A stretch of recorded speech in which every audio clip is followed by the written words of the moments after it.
예, 안녕하세요. 생애자산관리 스쿨의 표윤봉입니다. 계속해서 여러분의 자산에 대한 고민을 들어보고 설계와 관리를 한 번에 해결해주는 시간을 가져보고 있습니다. 자, 역시 자산관리 전문가 조재영 부사장님 함께 하셨습니다. 부사님, 안녕하세요. 네, 안녕하십니까? 네. 자, 그럼 이번에는 어떤 사연이 기다리고 있는지 들어보겠습니다. 안녕하십니까. 저는 대기업에 다닌 지 25년 된 이 부장입니다. 딸아이가 이번에 대학에 들어갔는데 다행히 등록금에 대한 부담이 거의 없는 곳이라 대학 자금 걱정은 하지 않아도 될 것 같습니다. 10년 정도를 예상하고 딸아이의 결혼 자금을 착실히 준비하고 싶은데 어떤 방법이 좋을지 고민입니다. 부끄럽지만 지금까지는 부동산으로만 자산을 운용해 보았지 금융자산을 운용해 본 경험이 없습니다. 사실 지금도 금융에 투자하는 게 불안한데 이런 제가 투자하기에 좋은 금융상품이 있을까요? 네, 이번 사연은 10년 계획으로 따님의 결혼 자금을 마련하고자 하는 명확한 목표가 있는 아버지의 사연이군요. 자, 근데요, 한 가지 특징은 이 부장님께서는 부동산에 대한 선호도가 매우 높아 보입니다. 그러네요. 각자 자신이 선호하는 자산군은 존재하기 마련입니다. 네, 특히 그 성공 경험이 큰 영향을 끼치게 네, 되죠. 그런 것 같습니다. 예. 중국 펀드 가입했다가 큰 손실을 본 경험이 있는 고객은 다시는 중국 펀드에 가입하지 않고요. ELS 가입해서 계속 수익을 내면 계속해서 ELS만 가입하곤 하시죠. 네, 그렇게 꼭 좋은 태도는 아닌 거라는 생각은 드는데 이 부장님께는 가급적 부동산과 관련성이 높은 부동산 관련 금융 상품을 추천해드리면 딱 좋을 것 같은데 네. 자, 어떤 것들이 있을까요? 네, 광의 개념으로 보면 부동산 펀드가 맞는데요. 네, 조금 더 구체적인 대안을 제시하도록 하겠습니다. 우선 인프라 펀드를 추천해 드리겠습니다. 네, 인프라라고 하면 뭐 터널, 도로, 교량, 뭐 항만 같은 저희가 보통 사회 간접 자본이라고 말씀하는 그 내용 맞습니까? 네, 맞습니다. 원래 그 인프라는 국민들이 납부한 세금으로 정부에서 만드는 것이 원칙이죠. 네, 하지만 최근에는 정부 재정도 한계에 다다르고 수요도 워낙 늘어나고 수익자 부담의 원칙 등으로 이제 민간 자본을 유치해서 인프라를 구축하는 것이 상당히 많습니다. 네. 그래서 민간 자본으로 유료도로, 유료 터널 이런 데 투자해서 그 통행료 수입으로 투자자들에게 분배금을 지급하는 개념이 바로 인프라 펀드입니다. 아, 그래서 광의의 부동산 펀드라고 말씀하신 거군요. 네, 이런 인프라 펀드는 통행료 수입으로 수익을 거두기 때문에 그 수입의 등락이 그리 크지 않습니다. 꾸준한 수익성을 기대할 수 있다는 거죠. 제 경우로 생각해봐도 고속도로, 유료도로를 통행할 때 그냥 하이패스로 결제되다 보니까 뭐 실제로 돈을 지불한다는 느낌이 잘 안 들더라고요. 네. 물론 이제 월말에 카드 명세서 보면 깜짝깜짝 놀라긴 합니다. 네, 저도 공감합니다. 예상보다 그 금액이 적지 않더라고요. 맞습니다. 예. 또 한 가지 꼭 말씀드릴 부분이 있는데요. 바로 유독 인프라 펀드에서만 찾아볼 수 있는 MRG라는 제도입니다. 네, 약자가 또 나왔네요. MRG요. 무슨 뜻인가요?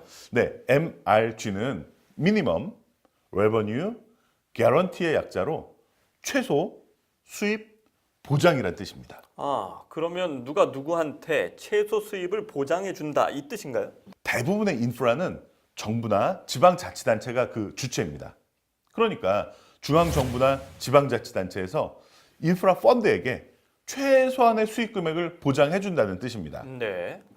예를 들면 민재 유치를 통해 유료 도로를 건설하기로 했다고 가정하겠습니다.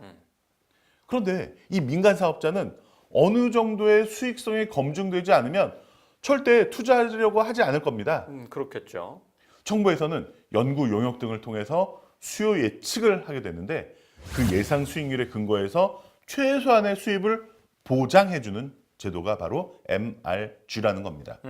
그럼 정부나 지방 단체가 제시한 예상 수익률만큼의 수익은 기대를 해도 큰 무리가 없겠네요. 네, 각 인프라별로 다를 수도 있고 펀드별로 다를 수도 있고 그 보장 수익률이 다 다를 수는 있지만 이게 바로 인프라 펀드의 가장 중요한 장점이죠. 네. 이런 일종의 안전핀 역할을 하는 MRG 제도 등의 장점을 이유로 그 따님 결혼 자금 만들기에 저는 적합하다고 판단됐습니다. 네. 그리고 이 인프라 펀드는 KLX 한국거래소의 주식처럼 상장돼 있기 때문에 이 부장님께서 언제든지 매수, 매도를 하실 수 있기 때문에 유동성이 충분하다는 것도 큰 매력이죠. 네, 상담을 요청하신 이 부장님께 적합한 상품인 것 같은 느낌이 드는데요. 자, 이거 말고 또 추천해 주실 금융 상품은 있으신가요? 네, 부동산 관련 금융 상품으로 두 번째 추천드리고 싶은 상품은 리츠입니다. REITS인데요. 원어는 Real Estate Investment Trust의 약자입니다. 네, 그대로 번역하면 부동산 투자 신탁이네요. 그냥 부동산 펀드로 봐도 되는 건가요? 네, 법적으로는 부동산 펀드와 리츠는 분명히 차이가 있지만 뭐 투자자 입장에서 보면 무시해도 될 정도의 차이입니다. 네, 리츠는 고객들의 투자 자산을 모아서 부동산을 취득하고 임대료를 투자자에게 나눠주는 금융상품이라고 보시면 됩니다. 특히 저는 이 부장님께 해외 리츠를 추천해드리고 싶습니다. 아, 외국에도 리츠 상품이 있군요. 그럼요. 아니, 우리나라보다 훨씬 더 활성화되어 있습니다. 사실 우리나라 리츠 상품은 이 개인 투자자들에게는 접근 가능성이 그렇게 높진 않습니다. 우리나라에는 200개에 가까운 35조 원 규모의 리츠 시장이 있지만 네, 대부분 기관 투자자들, 법인들을 위한 리츠고요. 개인 투자자들이 투자할 수 있는 이 상장된 리츠는 겨우 4개밖에 없습니다. 아, 그럼 개인 투자자들이 쉽게 접근하기는 어렵다 이런 뜻이네요. 네, 제가 추천해드리는 리츠는 쉽게 말해서 상장된 부동산 펀드라고 이해하시면 될 겁니다. 좀 아이러니하지만 해외 리츠가 국내 리츠에 비해서 선택의 폭도 더 넓고 규모도 훨씬 크다는 장점이 있습니다. 특히 이 리츠가 잘 발달된 나라는 미국, 캐나다, 싱가포르 등이 있는데요. 이 리츠 규모가 1,800조 원에 이릅니다. 아, 예, 정말 어마어마한 규모네요. 그럼 한국의 증권회사를 통해서 해외에 상장된 리츠 주식을 매입하는 방식으로 투자를 진행하는 건가요? 네, 맞습니다. 현재 대부분의 증권회사에서 해외 상장된 주식을 거래할 수 있으니까 뭐 손쉽게 해외 리츠도 거래하실 수 있습니다. 캐나다에는 약 40종류의 리츠가 상장돼 있고요. 싱가포르 리츠는 싱가포르 거래소의 약 15%를 점유할 정도로 굉장히 활성화되어 있습니다. 네, 꽤 활성화돼 있네요. 자, 해외 리츠의 수익률은 어떨까요? 뭐 리츠별로 다 다르지만 대략 한 연 6%에서 8% 정도의 수익률을 보이고 있습니다. 그런데 이 해외 상품이다 보니까 이 환율 리스크를 고려하셔야 됩니다. 네, 물론 그 환율이 오히려 더 높아지면 추가적으로 수익을 거둘 수 있고요. 환율이 떨어지면 일부 환차 손을 가져갈 수 있다는 걸 유념해 주시기 바랍니다. 네. 그런데 이 부장님은 금융거래를 해보신 경험이 거의 없다고 하셨는데요.